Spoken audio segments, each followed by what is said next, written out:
Devin Haney has been replaced by Matchroom. It is officially a wrap, as a major fight has been announced for a championship, and it does not include Devin Haney. This is right on the back of Devin Haney rightfully claiming that he was ripped off by Oscar De La Hoya. However, being ripped off by Oscar De La Hoya is probably not going to wind up getting him anything. And will just show us illustration of, hey, man, sometimes, betting on yourself, you can make a lot of money betting on yourself. But you know what what happens with bets? Bets can go either way. And Devin made a bet on himself, and it was going very well. But I think he just crapped out because he went to the table too many times. Let's talk about that in this video.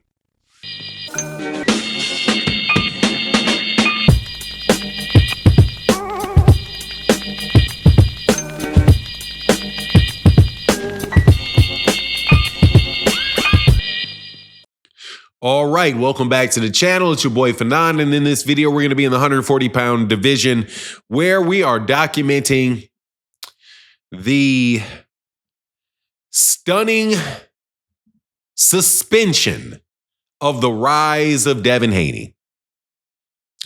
I think I said that right. Stunning suspension of the rise of Devin Haney. Stunning because nobody saw this coming, except your boy. Because I ain't gonna lie. And there's other people, honestly. You know how that goes. But for the sake of bragging and boasting in this video, your boy. Okay? However, not other people didn't see this. So to them, it's shocking. And I have to say, it is a suspension. It is a pause in the rise of Devin Haney, because I don't think it's over with. However, it has definitely hit the bricks with this announcement that Eddie Hearn, who, by the way, has grown substantial American,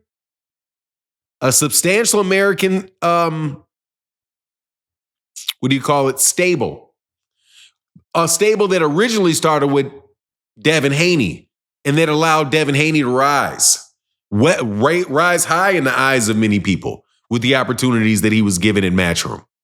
Well, it seems like Eddie is saying, hey, man, I can do this with other people just like it, Devin. So he gives a championship fight. The Liam Perro IBF 140-pound championship will be fought between Liam Perro and Richardson Hitchens. Richardson Hitchens is Devin Haney 2.0, is Devin Haney the redo, or Devin Haney the same, in my personal opinion. Both of them are very good fighters, but neither one of them have a tremendous amount of power. But they're both undefeated fighters. Well, yeah, they're both undefeated fighters. They're both American fighters, and they both can compete at the championship level. This is a shot for Richardson Hitchens to become a world champion. And if Richardson Hitchens becomes a world champion, then and beats Richard, but then Devin is replaced. But Devin wasn't just replaced by him. Eddie Hearn also has Jaron Ennis at the weight class above him. 147. He has Jaron Ennis. 140. He's looking like he may get another champion in America in Richardson Hitchens, because I think Richardson Hitchens can beat Liam Perro. That's big.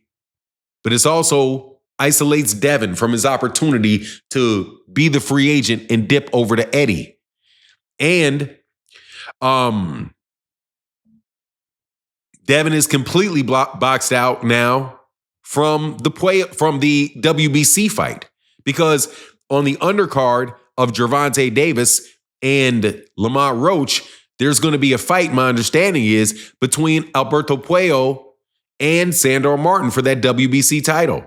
So is Devin going to then go fight? If Puello wins that fight, is Devin going to go and fight Puello for the WBC title? Oh, because guess what? Oops. Puello's been ordered to fight Gary Antoine Russell, if he wins that fight. And Sandro Martin has to fight him. Either one of those guys have to fight him. So that locks him out from that WBC. He's locked out from the WBO. He's locked out from the WBC. He's locked out from the IBF. He's locked out from the WBC. He's definitely locked out from the WBA because that right there is Valenzuela. And the only one left is Bob Arum with the WBO, which is with Teofimo Lopez. And Bob Arum don't seem like he's in a rush to try to go give Devin something for that fight. Devin is legitimately boxed out from all of the belts at 140 pounds. All of them. And he's not signed to a promoter. Is he going to go to 147? It's tough. And the bad thing is, one of the bad things is that this doesn't have to be. But I want to say something else too. I want to be clear that when I did the video about Devin Haney and the net profit and gross revenue, how Devin was paid out of net profit by Oscar instead of gross revenue, like he should have insisted that he would be. And that right there could be a multi-million dollar mistake. I want to make sure that you guys understand that I'm not letting Oscar De La Hoya off the hook for that. Because Oscar De La Hoya and his team knew what they were doing. And when you enter into an agreement with somebody and you're entering into a relationship with somebody, a contractual relationship with somebody, that's my point of view. You don't want to steal. You don't want to take everything that they miss from them. You want people to do business with you and feel as if they've been treated fairly and they didn't get the wool pulled over their eyes. And yeah, that was an obvious mistake and that definitely is their fault. But again, I don't want you guys to think that that doesn't say anything about Oscar De La Hoya and Golden Boy. It really does. And guess what? There are things that I could look at where I could look at Eddie Hearn and say, hey, man, some of the things that Eddie Hearn does, hey, man, you can look at Eddie Hearn sideways. But guess what? You can also look at Bill Haney sideways. You can look at Devin sideways for things. You can look at me sideways for things. So at the end of the day, everybody looking at everybody sideways and everybody's got to protect their own interest. And Devin didn't protect his own interest. And Oscar De La Hoya did. But still, I think he went a little bit too far with it and should have made sure that the guy got paid something. That for fighting, he didn't walk away feeling like he had nothing.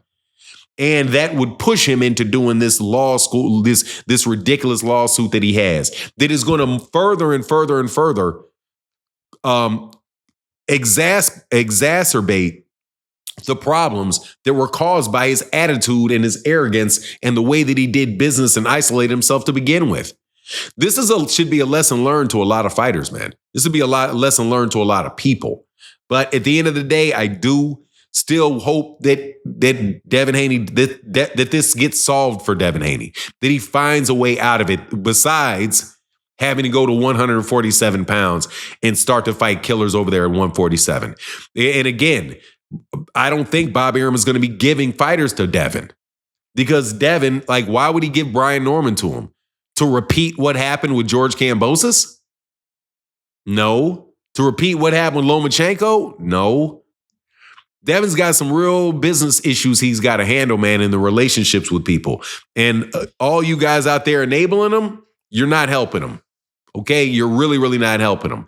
This critical conversation, and I mean critique of his behavior, is needed because this will allow him to improve and fix the situation for himself moving forward. And other fighters can see this. I'm telling you, man, you guys think you guys know some stuff that you don't know. After I put out on Twitter the information about the net profit and the gross revenue, and there were trainers, I won't say they were, world-class trainers that came out later and sent notes to other trainers and said, hey, you guys have to understand this. You have to get paid out of the gross, not out of the net. This is a world-class trainer telling this to other world-class trainers. Yeah, that's a major issue. We need to understand this. But if we're arrogant and if boxers are arrogant and attacking each other and not listening to each other and thinking they're all smarter than each other and all of that, then you wind up and don't listen to Al Heyman You wind up in situations where people get done like this. Ain't no way in the world somebody being represented by Al Heyman is gonna suffer that type of loss that Devin Haney just suffered not being signed to him. But anyway, that's my take on the matter. You let me know what you think in the comment section. And with that, I'm out. Deuces.